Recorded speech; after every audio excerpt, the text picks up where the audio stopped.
요즘 우리나라에 외제차가 많이 수입이 되어서 벤츠라든지 BMW 같은 이런 비싼 외제차들을 우리가 거리에서 많이 볼 수 있게 되었습니다. 그렇지만 옛날에는 이런 외제차가 흔하지가 않았고 벤츠 같은 차가 지나가면 사람들은 부러운 눈으로 이런 차를 쳐다보았고, 또 이렇게 비싼 외제차가 고장이 나면 우리나라에서는 고칠 수가 없어서 독일까지 실어 갔다, 이런 이야기를 듣곤 했습니다.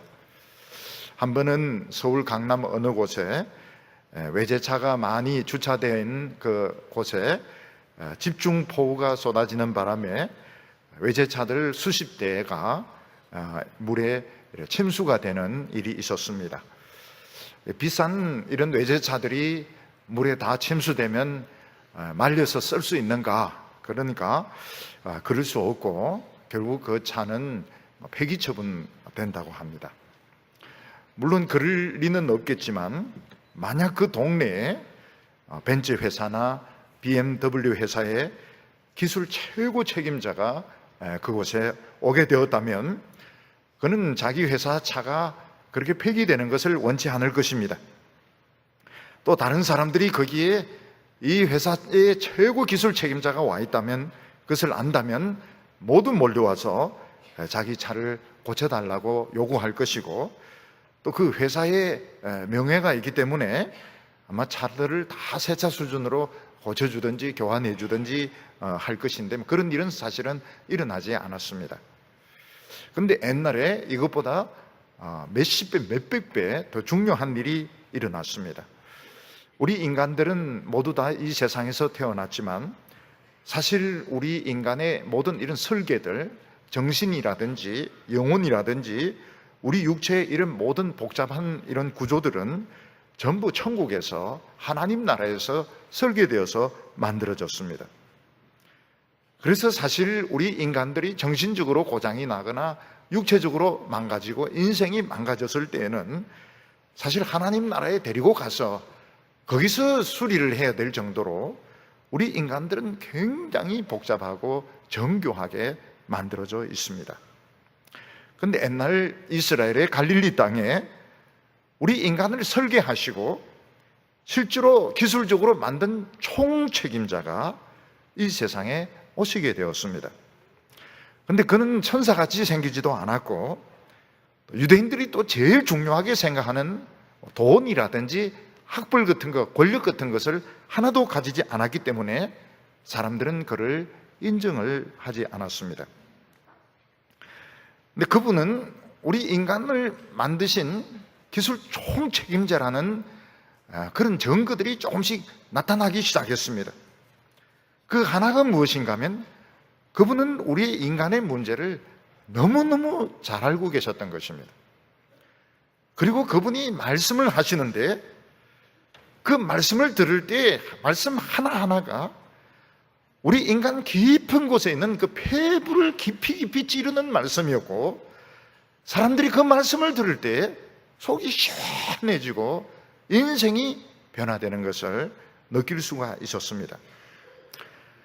그럼에도 불구하고 유대인들은 이런 내면적인 은혜나 내면적인 이런 변화보다는 돈이라든지 권력이라든지 학벌이라든지 이 세상에 손에 잡히고 눈에 보이는 것을 너무너무 중요하게 생각했기 때문에 예수님을 중요하게 인정을 하지 않았습니다.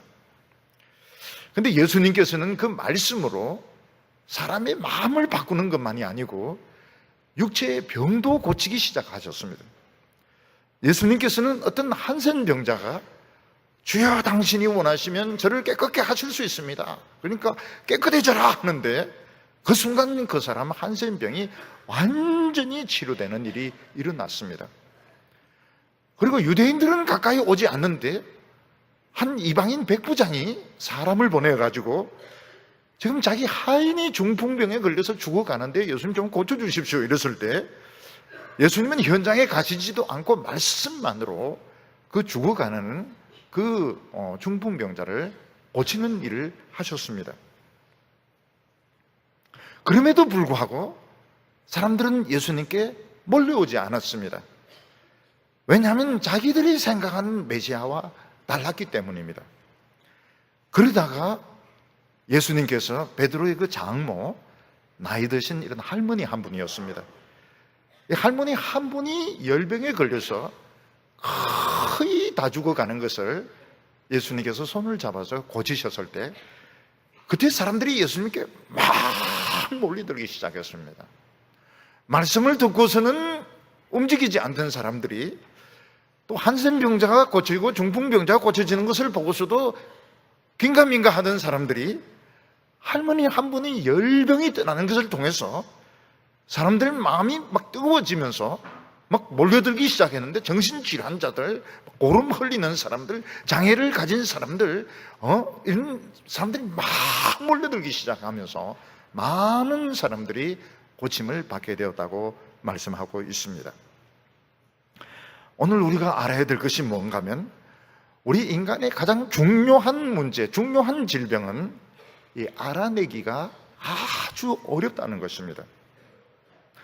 우리가 사람의 다리가 부러졌다든지 머리가 터져서 피를 질질 흘린다든지 어떤 눈에 보이는 이런 병은 자기가 병이 들었다는 것을 알고 빨리 병원에 가서 고침을 받을 수 있지만, 몸속 깊은 곳에 숨어있는 이 암세포, 그것도 아주 작은 암세포 같은 경우에는 알 수가 없습니다. 요즘은 워낙 의학기술이 발달되어서 결국 이제 그걸 이제 찾아내서 수술을 하는데, 그러면 목숨을 건질 수가 있고, 그걸 찾아내지 못하면 결국은 목숨을 잃게 되는 것입니다. 근데 마찬가지로 우리 인간 속에 있는 그 병, 우리 인간에게 있어서 가장 중요한 병은 컨택이 되지 않습니다. CT를 찍어도 안 나오고 MRI를 찍어도 안 나오고 어떤 방법으로도 잘 컨택이 되지가 않습니다. 또 그 병을 가지고 있어도 생활에 불편을 전혀 느끼지 못합니다. 그러나 그 병은 결국 인간을 망하게 만드는 병이고, 결국 이 병은 가장 인간을 영원히 멸망시키는 가장 무서운 병인데, 우리 인간은 이걸 발견하기도 쉽지 않고 생활에 불편하지도 않기 때문에 모르는 채 살아가고 있는 것입니다. 근데 예수님께서는 바로 그 병을 고치기 위해서 이 세상에 오셨습니다. 오늘 여기 첫 번째로 보면 이 베드로의 장모가 열병에 걸려서 죽어가는 것을 성경은 보여주고 있습니다. 옛날 우리나라 이 한국 전쟁 때 보면 위생 상태가 좋지 못해서 이 사람들의 몸에 이가 굉장히 많았다고 합니다. 또 우물도 깨끗이 못한 우물이 많아서 그 우물물을 마시는 피난민들이 많았다고 합니다. 그래서 어른들이 이 말씀을 들어보면 이 티푸스 종류의 병에 걸려서 죽는 환자들이 많았는데, 장티푸스로 걸려 죽는 사람도 있고 발진 티푸스에 걸려 죽는 사람도 있는데, 온몸에 열이 나고 발진이 생기고 또 설사를 하고 이래서 결국 심하게 앓다가 죽는 이런 피난민들이 주위에 여러 사람들이 있었다고 말씀을 하고 있습니다. 아마 갈릴리 지역에서도 위생이 좋지 못했던 것 같아요. 그래서 사람들이 몸에 이가 많다든지 또 우물이 오염이 되었다든지 이런 식으로 해서 이런 열병으로 걸려 죽는 사람들이 많이 있었던 것입니다. 예수님께서 이 세상에 오셔서 하나님의 말씀을 전하시는데, 유대인들이 가장 중요하게 생각하는 것이 학벌이고 돈이고 권력이었습니다. 예수님은 이런 거 하나도 없었기 때문에 유대인들은 예수님을 하나님의 아들로 인정을 하지 않았습니다.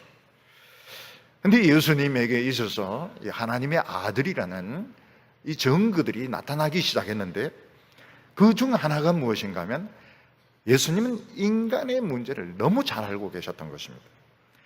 예수님은 인간의 문제를 너무 잘 알고 계셨을 뿐만 아니라 한 사람 한 사람의 사정에 대해서도 너무 정확하게 알고 계셨습니다. 오늘도 제일 알기 어려운 것이 뭔가 하면 인간이 누군가, 이게 가장 알기가 어렵습니다. 그래서 사람들이 심리학을 연구를 많이 합니다. 또 사회학을 연구합니다. 또 인류학을 연구합니다. 그래서 심리학, 사회학, 문화 인류학 이런 것은 이제 인간학이라고 이렇게 부르기도 하는데, 아무리 심리학을 연구를 하고 사회학을 연구하고 통계를 내고 이렇게 해도 우리 인간에 대해서는 도무지 알 수가 없습니다. 한때는 프로이드 박사가 인간의 그 잠재의식에 대해서 그 혁명적인 그런 이론을 내세웠지만, 지금은 그의 많은 그 전제들, 그의 많은 이론들, 그의 많은 방법들이 틀린 것으로 지금 많이 비판이 되고 있습니다. 우리는 한평생 이 세상에 살면서 내 자신을 알기를 원합니다. 나는 과연 누군가? 그리고 나는 어떤 상태에 있는가? 그걸 알고 싶어 합니다. 근데 우리는 내가 누군지 알 수가 없어요. 내가 가지고 있는 사회적인 직책이지 내가 아닙니다. 그건 내가 아니에요. 나는 지금 어떤 상태에 있는가? 정확하게 알 수만 있으면 모든 조치를 다 할 수 있을 텐데, 지금 내가 어떤 상태에 있는지 우리는 알지 못합니다. 그런데 갈릴리 나사렛에서 예수라는 분이 나타나셨는데, 예수님은 인간에 대해서는 너무 잘 알고 계셨습니다. 인간의 모든 문제를 다 알고 계셨고, 개개인에 대해서 어떻게 살아왔으며 지금 어떤 상태에 있는지, 앞으로 어떻게 될 것인지 너무너무 정확하게 알고 계셨습니다. 예수님은 베드로를 알고 계셨습니다. 예수님은 나다니엘을 알고 계셨습니다. 예수님은 막달라 마리아를 알고 계셨습니다. 예수님은 수가성 여인이 어떻게 살아왔고 지금 어떤 상태에 있는지 알고 계셨습니다. 예수님은 세리인 마태를 알고 계셨던 것입니다. 그리고 예수님께서는 사람들의 병도 고쳐주시기 시작했습니다. 그때 유대인들은 옛날 오래전에 선지자가 했던 말씀이 생각이 나는데, 옛날에 오래전에 선지자가 무슨 이야기를 했는가 하면, 장차 메시아가 오면 맹인이 보게 될 것이고, 안전뱅이가 일어나게 될 것이고, 벙어리가 말을 하게 될 것이고, 빚으로 팔려갔던 사람들이 돌아오게 될 거라고 그렇게 했던 말이 생각이 났습니다. 예수님은 사람들에게 이렇게 외치셨습니다. 회개하라, 천국이 왔느니라. 회개하라, 천국이 왔느니라. 예수님은 회개하라고 하셨습니다. 근데 회개가 뭡니까? 우리에게 이 회개라고 하는 말이 참 어려운 말입니다. 회개가 뭐냐? 회개하라, 천국이 왔다, 천국이 가까이 왔는데 회개하라고 하는데 회개가 도대체 무엇입니까?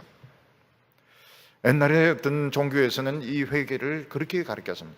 자기가 지은 죄에 대해서 슬퍼하는 것, 또 죄값을 갚기 위해서 기도문을 많이 외우고 헌금을 내고 순례의 길을 떠나고 수도사가 되고 선교사가 되고 그렇게 하는 것이 회개하는 것이라고 가르쳤습니다. 근데 회개하는 것은 그런 것이 아닙니다. 회개하는 것은 눈물 줄줄 흘리면서 자신을 슬퍼하는 것이 아닙니다. 뭐 기도문을 외우거나 헌금을 하거나 수도사가 되거나 선교사가 되는 것이 회개하는 것이 아닙니다. 여기 회개라고 하는 것은 내가 지금 하나님과 잘못된 관계에 있으며 내가 비참한 가운데 빠져 있다는 걸 인정하는 것이 중요합니다. 눈물 안 흘려도 됩니다. 헌금 안 해도 돼요. 선교사로 안 나가도 됩니다. 내가 지금 아주 비참한 상태에 빠져 있다는 것을 인정을 해야 되고, 그 다음에 믿는 것을 바꾸어야 됩니다. 지금까지 무엇을 믿어? 내 생각을 믿어왔습니다. 내 능력을 믿어왔습니다. 이 세상을 믿어왔습니다. 근데 이제는 하나님의 말씀을 믿는 것을 회개하는 것이라고 말합니다. 근데 이것이 굉장히 쉽지가 않습니다. 오늘 내가 지금까지 믿어왔던 것, 내 능력, 내 생각, 내 모든 것들 다 내려놓고 하나님의 말씀이 도대체 뭔데? 하나님의 말씀이 도대체 뭔데? 왜 이 말씀만 믿어야 됩니까? 예수님께서는 천국이 왔기 때문에 그런 사람들에게 천국의 능력이 임하고 하나님이 치료해 주시고 기적이 일어나기 때문에 하나님의 말씀을 믿으라고 말씀하셨습니다. 그런데 사람들은 예수님의 그 말씀을 듣고서도 예수님을 믿는 것을 망설이고 있었습니다. 왜냐하면 예수님은 자기들이 기대했던 메시아가 아닙니다. 그는 학벌이 없어요. 그는 돈이 없어요. 그분은 권력이 없어요. 아무것도 없어요. 어떻게 아무것도 없는 분의 말을 믿을 수가 있습니까? 바로 그 순간 베드로의 이 장모가 이런 어떤 열병에 걸려서 디푸스 종류의 열병이었던 것 같아요. 이런 병에 걸려서 죽어가고 있었습니다. 베드로의 장모라고 하면 아마 나이가 많은, 연세가 많은 할머니였을 것입니다. 그럼 나이가 많으신 이런 할머니들은 면역성이 떨어지기 때문에 이런 중병에 한번 걸리면 살아나지 못합니다. 옛날 전쟁 때 이야기를 들어보면 젊은 분들도 이런 티푸스 병에 걸리면 그 열병으로 온몸이 타들어간다고 그래요. 그러니까 결국은 밤새도록 신음소리하고, 어떤 사람은 설사하고, 어떤 분은 온몸에 발진이 나 결국은 돌아가죠. 그게 기적적으로, 참 젊은 분들 중에서 기적적으로 그냥 한두 번 살아날까, 나이 드신 분들은 다 돌아가신다고 봐야 되는 것입니다. 사람들은 이 베드로의 장모가 이제 나이 드신 할머니이시니까, 그리고 너무 고열이 나가지고 이분이 막 몸이 타들어가고 있으니까 곧 돌아가실 거다, 이렇게 이제 판단을 해서 막 뒷방에 그냥 눕혀놓았던 것 같아요. 그때 예수님께서는 이제 제자들 몇 명을 이제 모아서 그들을 중심으로 해서 하나님의 나라를 증거하고 계셨습니다. 산상설교도 하시고 회개하라, 천국이 왔다고 사람들에게 증거를 하셨습니다. 그리고 이제 밥 때도 되고 이제 쉬어야 되고 이러니까 가까이 있는 베드로의 집에 예수님을 모셔왔던 것입니다. 지금 예수님은 지금 하나님 나라를 지금 막 힘차게 시작하고 있습니다. 이제 선교 전략을 짜야 됩니다. 사람들에게 홍보를 해야 됩니다.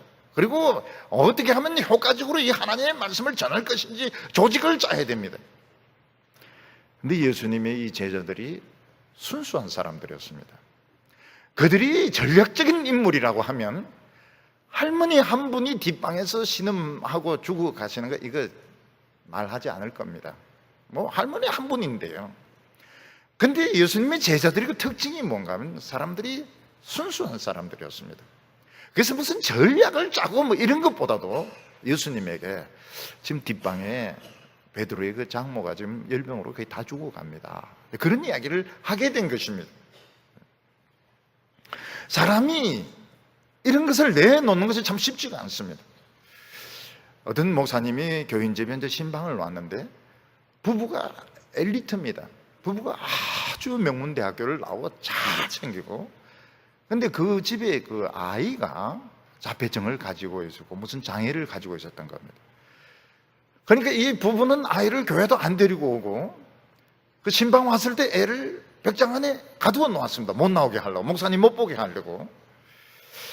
근데 하나님께서 그 부부의 마음속에 하나님께서 감동을 주셨어요. 우리가 이런 식으로 살아서는 안 된다. 그래서 벽장에서 아이를 꺼내서 아이를 보여주었습니다. 우리 아이가 사실은 장애고, 우리 부부가 다 명문대 출신이기 때문에 사실은 이 사실을 인정하기가 참 힘들었노라고. 목사님이 그 아이에게 이제 안수 기도를 하고 그 집의 사람들의 마음이 이제 엉어리가 풀리기 시작하는 거예요. 그때부터는. 그리고 이 애의 인생도 달라지기 시작합니다. 그때까지는 벽장에 가두어 놓았던 벽장 속의 어린이가 이제부터는 주일학교 어린이가 되고 교회 오게 되고 인생이 이제 달라지게 되는 것입니다. 그래서 이 교인들이 순수하다는 게 참 중요합니다. 전략적인 사람들, 어떤 무슨 계획을 꾸면서 큰 일을 하려고 하는 이런 사람들은 자꾸 이런 걸 감춥니다. 감추고 자꾸 말을 안 하려고 그래요. 지금 뒷방에 할머니 하나는 지금 막 거의 신음소리 내면서 지금 거의 돌아가시는데, 그런 말 안 하려고 그래요. 그런데 이 초창기의 예수님의 제자 이 사람들은 그래도 순진한 사람들입니다. 예수님께서 한센병자의 병도 고치시고, 예수님께서 중풍병자의 병을 고치셨다면 예수님께서는 이 나이가 드셔서 연세가 많이 드셨지만 이 할머니 병도 고칠 수 있지 않겠는가. 그래서 예수님에게 그 말씀을 드립니다. 지금 베드로의 장모가 지금 뒷방에서 지금 이런 열이 나가 전염병에 걸려서 지금 막 거의 다 죽어가고 있습니다. 그랬더니 예수님께서 그러냐고 이러면서 벌떡 일어나시더니 예수님이 뒷방으로 찾아가시는 겁니다. 그 할머니를 찾아갔어요. 그 보니까 막 할머니가 의식이 없습니다. 눈이 막 벌써 뒤집어져 가지고 막 새까맣게 따가지고 숨을 이제 헐떡헐떡 그러면서 돌아가시려고 그래요. 예수님께서 무슨 기도를 하시면서 그 할머니 손을 이렇게 잡아서 만지셨습니다. 그랬더니 그 할머니가 열이 툭 떨어지는 거예요. 눈이 툭 떠지는 겁니다. 그리고 일어서는 거예요. 일어서는 거예요. 그리고 할머니가 이렇게 보니까 지금이 밥때라. 바로 일어났어요. 그냥 손을 거지더니 밖에 나가서 물을 떠오고 음식을 가져오고 그러면서 막 서빙을 하기 시작하는 것입니다. 이때 어떤 일이 일어나게 됩니까? 사람들이 막 몰려와가지고 정신질환자들, 보름 질질 흘리는 사람들, 척추에 이상이 생긴 사람들, 눈이 장애가 생겨서 안 보이는 사람들 막 때려서 고침을 받기 시작했습니다. 사람들은 보고 있었던 것입니다. 예수님이 설교할 때도 반응이 별로 없었어요. 예수님 말씀 진짜 가슴을 찌른 그런 생생한 말씀이었지만 너무 유대인들에게 자존심의 벽이 두꺼워가지고, 너무 체면의 벽이 두꺼워가지고 그들은 반응을 안 했던 것입니다. 예수님께서 한센 환자의 병을 고치시고 이방인 중풍병자, 그 하인의 중풍병을 고쳤을 때에도 긴가민가 했던 거예요.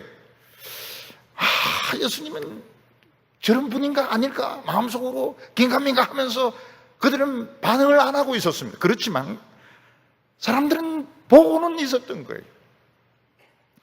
근데 놀랍게도 그 할머니 한 분, 그냥 아무도 그렇게 가치 있게 생각하지 않고 그냥 나이 드신 할머니가 빽쩍 말라서 막 숨을 몰아치면서 이제 돌아가시려고 하는데 그 할머니 손을 잡고 예수님께서 기도를 하시는데 벌떡 일어났어.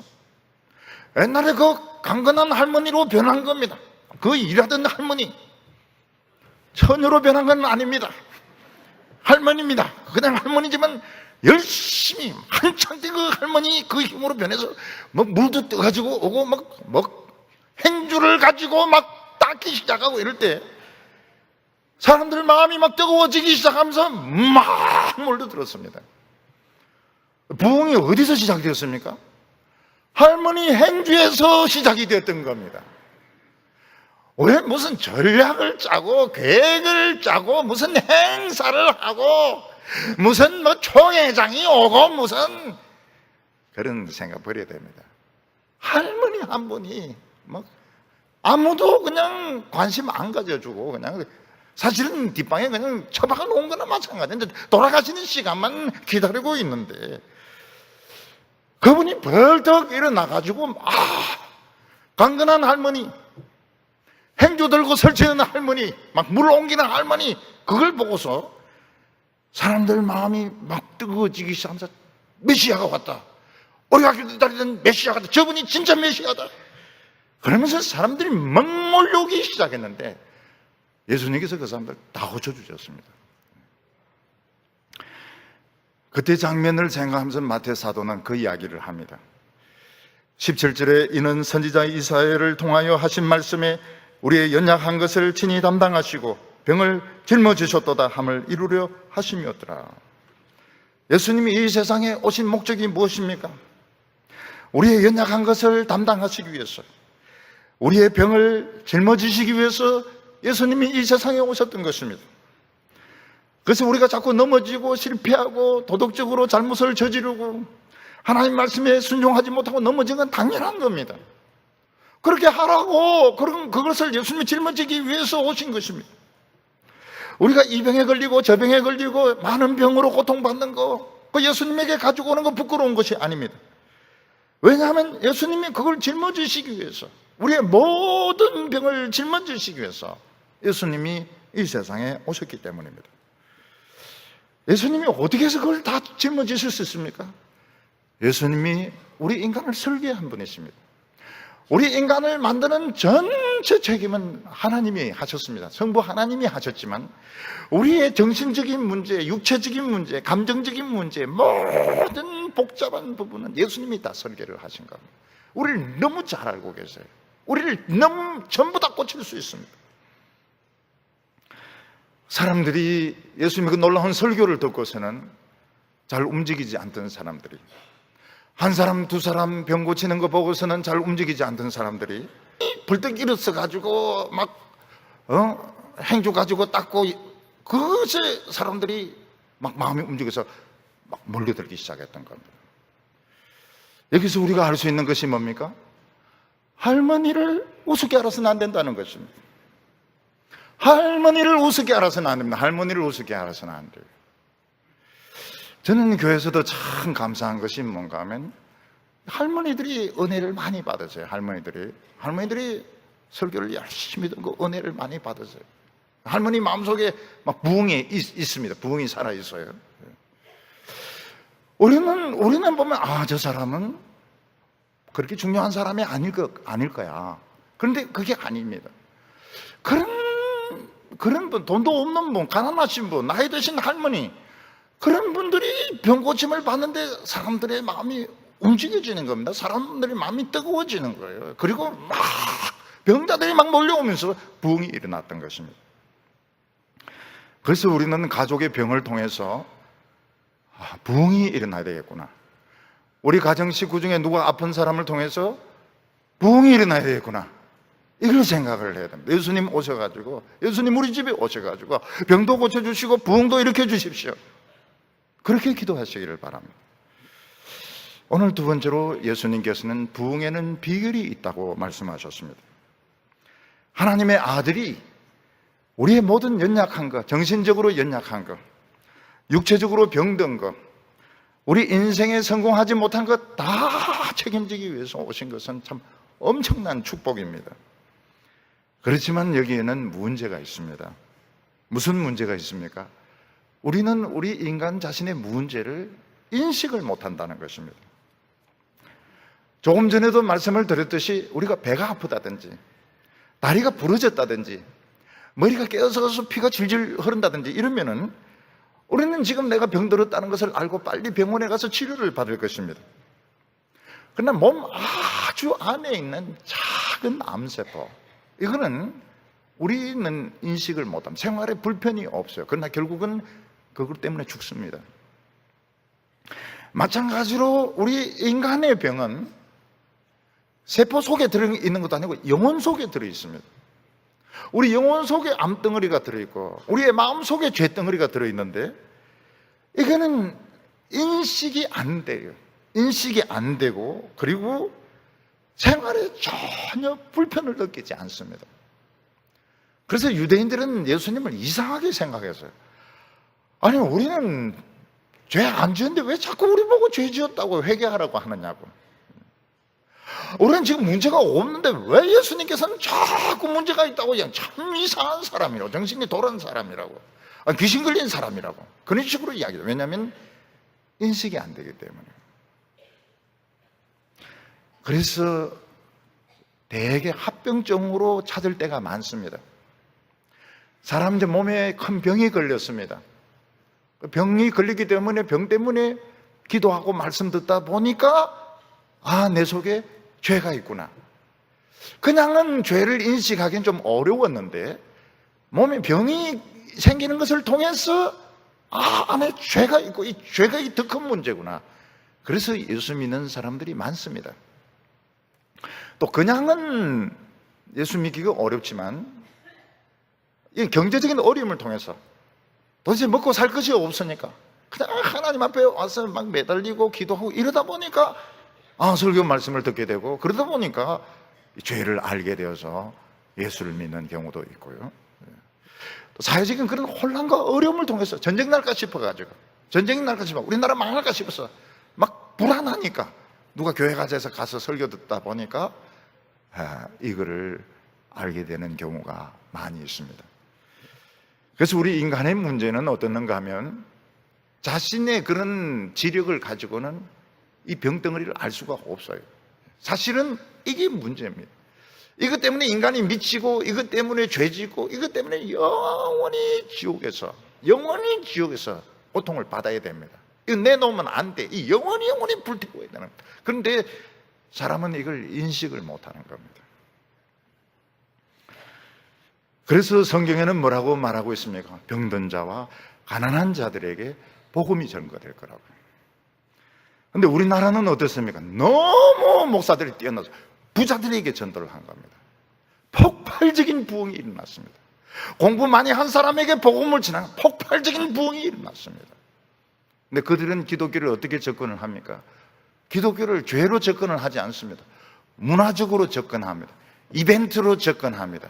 어떤 사회적인 현상으로 접근을 합니다. 이거는 예수님이 전한 복음이 아닌 겁니다. 이건 예수님이 가르친 복음이 아닌 거예요. 그래서 이 예수님이 우리 인간의 문제를 고치기 위해서 오셨지만 제일 어려운 문제가 인식하기가 어렵다는 거예요. 죄를 인식하기가 어렵다고. 차라리 병을 통해서, 가난을 통해서, 어려움을 통해서 합병증으로 깨닫는 경우가 많습니다. 가난하고 병들고 이래서 예수 믿는 경우가 많습니다. 가끔 보면 이제 청년들 중에서는 정신적인 혼란을 겪습니다. 정신적인 내면적인 혼란을 겪다가 견디다 못 돼가지고 교회 와서 막 이 종교 저 종교 막 불교 철학 실존주의 막 돌아다니다가 도저히 안 되고 죽을 것 같고 자살할 것 같으니까 나중에 교회 와가지고 십자가 붙들고 예수 믿는 경우인데 굉장히 좋은 겁니다. 굉장히 잘하는 겁니다. 그런데 예수님이 한번 오셨다 가시버리면 그럼 그 뒤에 병든 자나 죄인들은 어떻게 구원받습니까? 예수님이 제자들을 남겨놓으셨습니다. 예수님이 제자들에게 주신 기술이 뭔가 하면 돈 버는 기술이 아닙니다. 세상에서 성공하는 기술이 아닙니다. 예수님이 제자들에게 남겨주신 그 기술은 오직 딱 하나, 영혼을 치료하는 기술입니다. 그래서 제자들은 딴 거를 하면 안 돼. 딴 기술을 가지고 있으면 안 됩니다. 제자들이 딴 기술을 많이 가지고 있으면 안 돼. 오직 영혼의 병만 치료하는 그 기술, 그것만 배워야 됩니다. 그러면 천국이 임하게 됩니다. 하나님의 능력이 임하게 됩니다. 제자들 다 죽었는데 그러면 어디로 가야 됩니까? 예수님이 말씀을 남겨놓으셨습니다. 예수님이 뭐라고 말씀해? 이 말씀이 나와 똑같은 능력을 가지고 있다고 말씀하셨습니다. 그래서 교회는 딴 거 믿으면 안 됩니다. 누가 뭐라고 말해도 세상에 아무리 좋은 이론이 있고 세상에 아무리 좋은 학식이 있어도 그거 믿으면 안 됩니다. 오로지 성경만 믿어야 됩니다. 그래야 하나님의 나라가 임하게 됩니다. 하나님의 능력이 임하게 됩니다. 그때 한 서기관이 예수님의 제자가 되기 위해서 예수님을 찾아왔습니다. 그 서기관은 예수님에게 뭐라고 말씀하셨는가 하면 선생님이 어디 가시든지 저는 선생님을 따라가겠습니다. 이게 옛날 제자가 되는 방법입니다. 제자가 되는 것은 강의 듣고 소그룹 한다 해서 제자 되는 것이 아니고 그 선생님이 가는데 같이 가서 살면서 그분의 가르침을 배우고 기도를 배우고 능력을 배우고 그러면서 제자가 되는 겁니다. 이 사람은 서기관입니다. 지금 제자들하고는 질이 달라요. 지금까지 제자들은 어부들입니다. 세일입니다. 서기관이 지금 제자가 되겠다고 자원을 했습니다. 얼마나 좋은 일입니까? 근데 예수님께서는 제자가 못 되도록 거절을 하시고 쫓아봐 주셨습니다. 예수님이 뭐라고 하시면서 그 사람을 쫓아보냈습니까? 20절에 예수께서 이르시되 여우도 굴이 있고 공중의 새도 거처가 있으되 인자는 머리 둘 곳이 없다 하시더라. 여러분, 서기관이라 하는 것은 우리는 잘 몰라서 그렇지만 서기관이라고 하는 것은 정식 교육 절차를 받은 사람이고 타이틀이 있는 사람, 디그리가 있고 타이틀이 있는 사람입니다. 서기관은 어느 곳에 가든지 서기관 대접을 받습니다. 어느 곳에 가서 회당에 가더라도 방을 제공받을 수가 있습니다. 음식을 제공받을 수가 있습니다. 이 사람은 기본 생계가 다 해결된 사람입니다. 예수님은 뭐라고 말씀하십니까? 너는 어느 곳에 가든지 대접받을 수 있지만 나는 머리 둘 곳이 없다. 나는 정해진 집도 없고 정기적인 수입도 없고 내일 양식도 없다. 너는 내 제자가 될 자격이 없다 하면서 예수님은 그 사람을 내어 쫓았던 것입니다. 여러분, 여우도 살아남으려면 굴이 있어야 됩니다. 새가 살아남으려면 둥지가 있어야 됩니다. 근데 인자는 집이 없습니다. 정기적인 수입이 없었습니다. 굉장히 중요한 원리를 말씀하셨던 것입니다. 복음이 되려면 하나님의 나라가 사람들에게 임하려고 하면 예수님의 그 제자들에게 최고로 중요한 것이 무엇입니까? 사람이 떡으로만 사는 것이 아니고 하나님의 말씀으로 사는 것을 체험을 해야 됩니다. 떡이 뭡니까? 정기적인 수입 아닙니까? 자기가 가지고 있는 돈, 재산, 부모의 유산, 정기적인 수입 아닙니까? 그거 없이 그냥 하나님 말씀만 하나 붙들고 그냥 씨름을 해야 하나님의 나라가 임한다는 것입니다. 여러분, 정기적인 수입이 있고 직책이 있고 이런 상태에서 설교 말씀을 들을 때 설교는 뭡니까? 좋은 이야기입니다. 좋은 이야기. 그냥 좋은 이야기. 오늘 세상 얼마나 복잡합니까? 정신 사납고 이럴 때 도와주는 아주 좋은 교훈입니다. 좋은 교훈이고 아주 좋은 이야기입니다. 그리고 이제 사람들 만납니다. 사람들 만나고. 근데 오늘 먹을 게 없어요. 오늘 어디 가서 일당을 떼야 되는데 오늘 일당 떼지 않고 교회에 왔습니다. 왜 교회에 왔습니까? 하나님 먹을 것을 해결해 주신다고 믿고 온 겁니다. 그때 말씀을 지금 병이 들었습니다. 이 병이 죽을 병이에요. 살 수가 없어요. 오늘 하나님 앞에 나와서 말씀을 듣습니다. 왜냐하면 하나님 치료해 주실 것을 기대하고. 그런 분들에게 있어서 그 설교 말씀이라고 하는 것은 필사적인 겁니다. 필사적인 겁니다. 오늘 설교에서 은혜 못 받으면 일당도 못 받죠. 오늘 설교 은혜도 못 받죠. 이건 아무것도 아닌 거예요. 병치료도 안 되죠. 의자는 아프죠. 공기는 안 좋죠. 엄청 손해보는 거예요. 그러니까 모든 수입이 다 갖춰주고 사회적으로 안정된 상태에서 교회 와서 설교 말씀 듣고 예배, 이나 종교인 겁니다. 종교. 하나의 종교고 정신적인 위안이고 어떤 의미에서 정신적인 도피처가 되는 겁니다. 리프레시 되는 거예요. 그렇지만 지금 먹을 것이 없는 사람, 지금 병에 걸린 사람, 미래가 전혀 없는 이런 사람에게 설교 말씀을 듣고 성경 읽는 건 필사적인 것입니다. 그때 어떤 일이 일어납니까? 성경이 살아서 움직이기 시작합니다. 성경이 꿈틀거립니다. 성경이 내 문제, 설교가 내 문제를 굉장히 자세하게 설명을 해줍니다. 근데 이상한 것은 설교 말씀 마치고 집에 가서 응답될 때가 있습니다. 그 필요한 쌀이나 돈이 생길 때가 있고요. 기도한 것이 집에 가면서 응답될 때가 있고요. 어떤 때는 예배 드리면서도 응답될 때가 있고 하나님의 육성의 음성을 들을 때가 있고요. 오늘 우리 지금 다 바쁩니다. 오늘 다 바빠요. 굉장히 바쁩니다. 노인들 바빠요. 노인들도 막 그래야 되지요. 또 자기가 또 보는 그 텔레비 프로도 재방송 또 봐야 되지요. 그리고 또 딴 할매 친구 또 기다리고 있지요. 지금 우리가 지금 한가한 사람이 아닙니다. 한가한 사람이 아니에요. 오늘 여기 온 것은 목사의 좋은 어떤 학적인 그런 강의 들으러 온 게 아닙니다. 그 들어가면 뭐 하려고 그래요? 목사가 가지고 있는 어떤 외국 책들 보고 하는 이야기 그거 들어서 뭐 하려고 그래요? 그거 듣고 싶으면은 텔레비전에 들어가면 하루 점도록 이야기합니다. 하루 점도록 이야기해요. 하루 점도록 이야기하고 밑에 자막까지 나옵니다. 우리가 오늘 여기 온 것은 생생한 하나님의 말씀을 들으러 온 겁니다. 생생한. 오늘 나에게 필요한 말씀, 나에게 적용되는 말씀, 내가 살아나갈 수 있는 그 상생한 말씀을 들으러 온 겁니다. 그렇게 하려 그러면 교회나 목회자가 돈을 가지고 있으면 안 됩니다. 돈을 의지하면 안 됩니다. 베드로와 요한이 성전에 들어갈 때 뭐라고 말했습니까? 돈 좀 주세요 하는 그 구걸하는 장인을 향해서 은과 금은 없다. 우리 돈 지금 가진 게 없다. 그러나 우리 가진 거 있는데 나사렛 예수의 이름으로 일어나라. 일어나는 겁니다. 일어나야 돼요. 그렇다고 해서 교회가 늘 건물도 없이 그냥 막 신천 저 바닥에서 늘 모여서 예배드리고 또 목사가 또 집도 없이 늘 다리 밑에서 살고 그래라는 뜻은 아닙니다. 그런 뜻은 아니에요.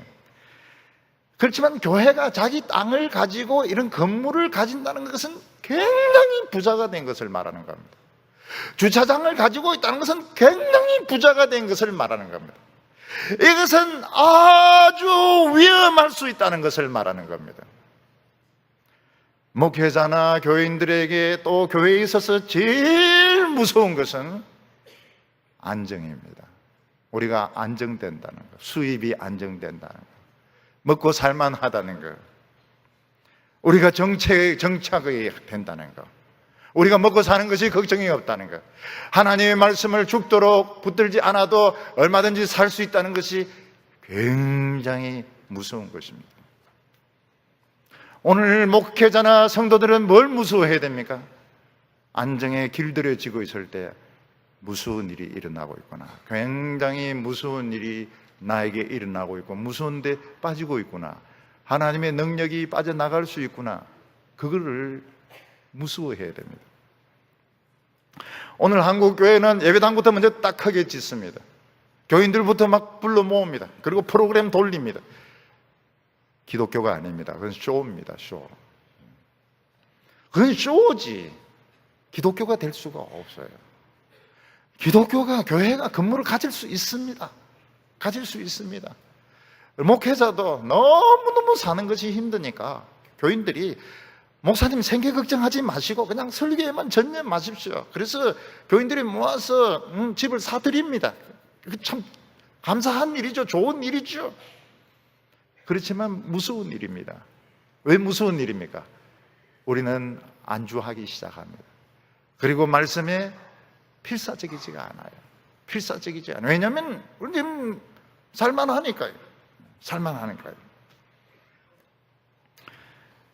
그래서 이 본심을 잃어버리지 않으려면, 여우도 굴이고 새도 둥지가 있지만 인자는 머리 둘 곳이 없다, 그 마음을 잃어버리지 않으려면 굉장히 조심을 해야 됩니다. 교회도 조심해야 됩니다. 교회 조심해야 돼요. 목사도 조심을 해야 됩니다. 교인들 조심해야 됩니다. 왜냐하면 기독교가 아닐 수가 있어요. 쇼올 수 있습니다. 요즘 우리 기독교 이렇게 하는 걸 보면 이거 거리가 굉장히 멀다는 느낌입니다. 그냥 사람을 만족시켜 주려고, 사람을 기쁘게 해 주려고, 그래서 더 안정되려고, 더 커지려고 막 노력을 하는 것을 볼 때 이거는 능력이 아니다. 이 능력이 없어요. 능력 다 빠져나갔어요. 이 할머니만도 못해요. 병 치료받고 열병 떠나고 막 팔거지고 막 행주 돌리는 할머니보다 못해요. 할머니는 지금 팔팔합니다. 그렇지만 한국교회는 능력을 잃어버리는 일부터 택한 겁니다. 부끄러운 일부터 굉장히 무서운 일을 자랑을 하고 있습니다. 아주 무서운 현상을 자랑스럽게 생각을 하고 있습니다. 정신 나간 기독교죠. 정신 나간 목사들이죠. 오늘 세 번째로 예수님은 두 종류의 죽은 자가 있다고 말씀하셨습니다. 예수님의 제자 중에서, 이미 예수님의 제자로 받아들여진 사람 중에서 아버지가 돌아가시게 된 사람이 있었습니다. 이 사람이 이제 예수님에게 찾아와서 뭐라고 말씀하는가 하면, 아버지 장례를 치르고 장사를 치르고 다음에 예수님을 따를 수 있도록 해주십시오, 그렇게 말했습니다. 21절에 보면 제자 중 또 한 사람이 이르되, 주여 내가 먼저 가서 내 아버지를 장사하게 허락하옵소서. 우리가 이 말씀을 잘못 이해를 하면, 참 예수님은 인정도 없으시다, 어떻게 자식이, 부모가 돌아가셨는데 가서 장사도 못 지내게 하시는가, 예수님은 어떻게는 1년까지도 부정하시는가. 절대 그렇지 않습니다. 우리 기독교는 인륜을 부정하는 종교가 아닙니다. 하나님께서는 십계명에서 뭐라고 말씀하셨습니까? 내 부모를 공경하라. 그걸 인륜의 첫 계명으로 주셨습니다. 우리가 이 제자의 사정은 잘 알지 못하지만 아마 이 제자 그 아버지의 장례식은 좀 너무 거창했거나 기간이 좀 오래 걸리는 계획을 가졌던 것 같습니다. 예를 들어서 뭐 몇 달씩 애곡을 한다든지 또 여러 달에 걸쳐서 문상을 받는다든지 이런 방법을 택했던 것 같습니다. 그때 예수님께서는 이 세상에 두 종류의 죽은 자가 있다고 말씀하셨습니다.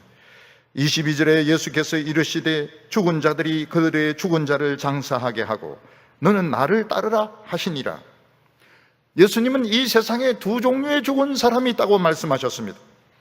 하나는 진짜 죽은 사람입니다. 진짜 죽은 사람, 진짜 육체적으로 숨을 쉬지 않는 죽은 사람이 있습니다. 그러나 또 다른 죽은 사람이 있습니다. 그들은 누굽니까? 하나님을 알지 못하는 영적으로 죽은 사람인 것입니다. 예수님께서 장례 치르는 일, 아주 거창하게 장례 치르고 몇 달에 걸쳐서 애곡하고 이런 문상객을 받고 이런 형식적인 일들은 영적으로 죽은 사람들에게 맡기면 잘한다는 것입니다. 너무너무 잘할 수 있다는 것입니다. 그런 일들은 그런 사람들에게 맡기라고 말씀하셨습니다. 그리고 예수님은 여기서 한 걸음 더 나아가서 그 장례를 무시하라 그런 뜻이 아닙니다. 어떤 경우에 보면 기독교가 장례를 너무 무시하는 경우가 있습니다. 그건 옳지가 않아요. 왜냐하면 한 사람이 이 세상에 한평생을 살다가 이제 그 한평생을 마친 그 순간은 참 중요한 순간이고 엄숙한 순간입니다. 그걸 가볍게 생각해서는 안 됩니다. 예수님께서 여기서 말씀하시는 것은 불필요한 그 긴 장례 절차를 말하는 겁니다. 전혀 필요 없는 몇 달에 걸쳐서, 옛날 같으면 뭐 몇 년에 걸쳐서 하는 이런 것은 그냥 죽은 사람들에게 맡기라고 말씀하셨습니다. 예수님은 한 걸음 더 나아가서 이 세상에 죽은 일이 많다고 말씀하고 계시는 것입니다. 여러분, 정치도 죽은 사람들의 정치입니다. 그 죽은 사람들에게 하게 하면 잘합니다. 정치 그 세상 사람들에게 지금 못해서 지금 난리인데 그 사람들에게 정치하게 하면 돼. 모든 학문이 죽은 것은 아니지만 많은 학문이나 많은 행사들 다 죽은 것들이 많습니다. 그런 것은 그냥 죽은 사람들로 하여금 하게 하면 되는 거다. 많은 의식적인 것들, 뭐 많은 그 체면 차리는 이런 것들은 죽은 사람들로 하여금 하게 하고, 예수 믿는 제자들이 해야 될 것이 진짜 이 영적으로 죽은 사람들을 살리는 일을 위해서, 단 한 사람의 생명이라도 살리는 일을 위해서 혼신의 힘을 다해야 된다는 것입니다. 예를 들어서 응급실에 어떤 환자가 와서 막 수술을 하고 있습니다. 담당 의사가 지금 수술을 하고 있는데 누가 와서 뭐 만나자, 커피 마시자 한다든지, 또 집에서 혹시 아버지 돌아가셨다 하더라도 갈 수가 없습니다. 왜냐하면 일단 이 환자를 살려야 되니까요. 예수님께서 말씀하시는 것이 뭡니까? 영적으로 죽은 사람을 살리는 일이 최우선적이라는 거예요. 이 응급실 수술 환자보다 더 긴급하고 더 중요한 것이 바로 이 하나님의 말씀을 가지고 전하고 교인들을 신방하고 그들을 위해서 기도하는 것이 최고로 응급한 거라고 말씀하고 있습니다.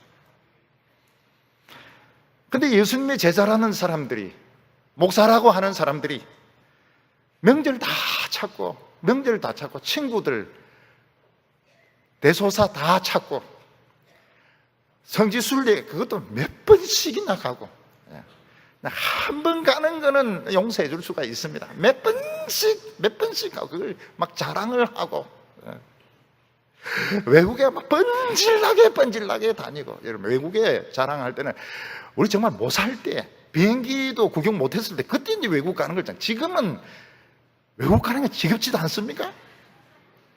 근데 목사가 막 번질나게 1년에 몇 번씩이라도 외국에 나가고, 그러면서 언제 설교를 준비하며, 언제 교인들을 위해서 기도하며, 언제 그들을 위해서 만나겠습니까? 그러니까 사람들이 목사님 설교 들을 게 없다는 거예요. 들을 게 없고 설교하는 게 뭡니까? 돌아다니면서 만난 사람들 그 이야기를 가지고 때우는 거예요. 좋죠. 여행 간 이야기 들으니까 좋죠. 여행 간 이야기 들으니까 좋죠. 사해바다 짠물 이야기 들으니까 좋죠. 영혼은 말라 죽어가고 있는 겁니다. 쏟고 있는 거예요.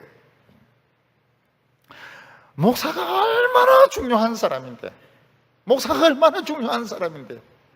지금 교인들에게 무슨 일이 일어나고 있는데, 지금 수술실에서 오락가락하고 있는 사람도 있는데 그냥 돌아다니버리고 몇 번씩이나 외국에 싸가지고 다니고, 뭐 명절 다 찾고 부모 자식 다 찾고. 그거는 얼마나 이 영적인 일이 이게 긴급하고 중요한지 모르는 사람인 겁니다. 모르는 사람이에요. 우리가 신문에 난 것은 잘 다 판단할 수가 없지만은, 한 번은 우리나라 사성 장군이 이 근무 시간 중에 이제 다른 데 이제 강연을 하러 갔다가 또 친한 분들 만나서 이제 술을 마시고 좀 문제가 생긴 것 같아요. 그래서 별이 4개가 날아갔던 적이 있습니다. 우리 다 자세한 사정은 알 수가 없어요. 그렇지만은 사성 장군이 그 임지를 그렇게 쉽게 떠날 수가 없습니다. 위수 지역을 쉽게 떠날 수가 없습니다. 많은 병사들이 탱크와 소총과 무기를 가지고 지금 임무를 하고 있는데 함부로 떠날 수가 없고 제복 입고 술을 마실 수가 없습니다. 다른 사람 보는 앞에서 흔들릴 수가 없어요. 장군은 흔들릴 수가 없습니다. 흔들리면 안 돼요. 바람 불어도 흔들리면 안 돼요.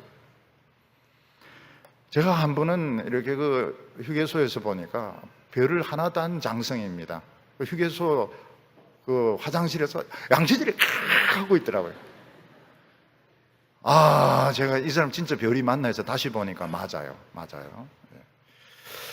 그럼 장군은 양치질을 하면 안 돼요. 장군은 양치질 하는 것이 아닙니다. 그럼 민간인이 보는 앞에서 장군은 할 수가 없어요. 그거는 훈련병들이 하는 겁니다. 훈련병들이 훈련 받을 때 이거 하고 이 칫솔 들고 이 행진하고 이러는 것이지, 별을 단 장군이 민간인이 보는 앞에서 왜 그렇게 합니까?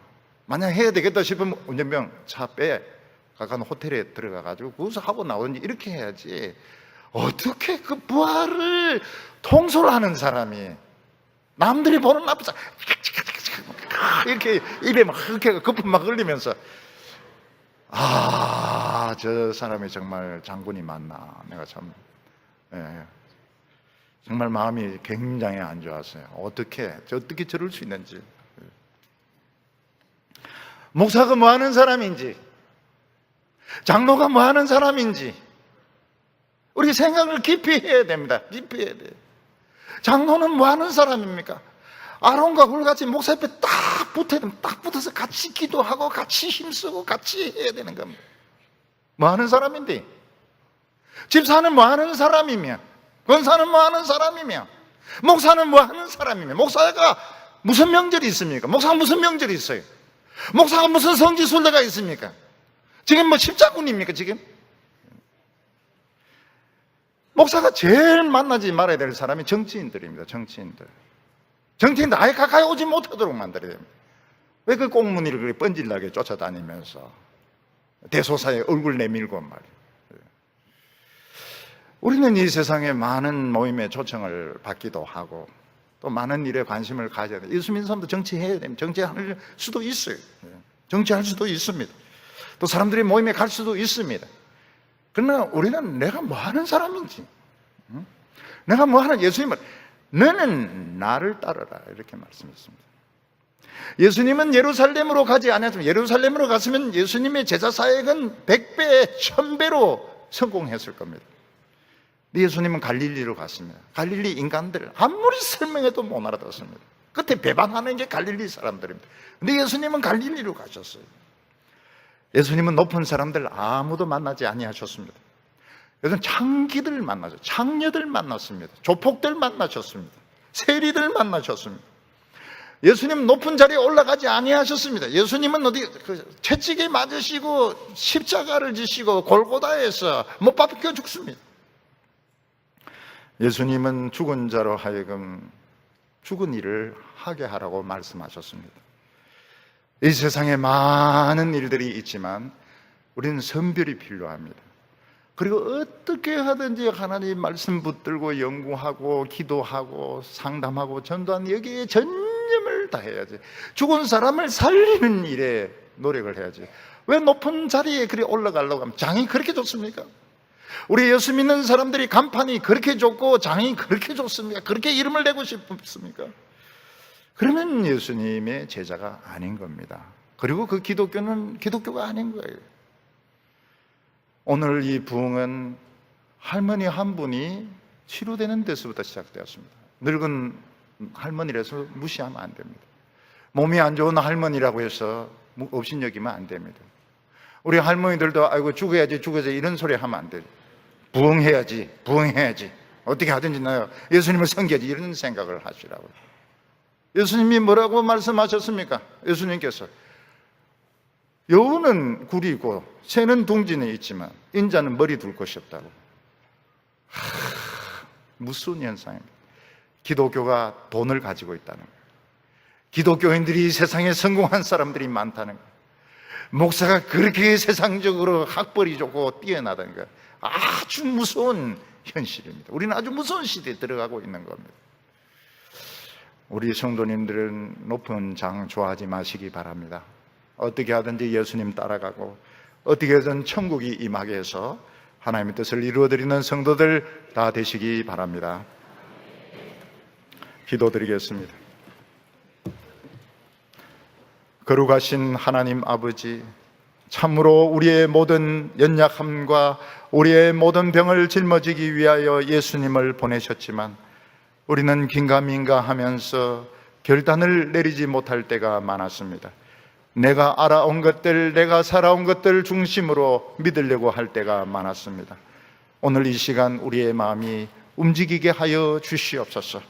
우리의 마음이 예수님을 향하여 달려가게 하여 주시옵시고, 하나님의 말씀을 믿게 하여 주시고, 사생 결단하고 우리의 마음속에 천국이 임하게 하여 주시옵소서. 예수님의 이름으로 기도하옵나이다.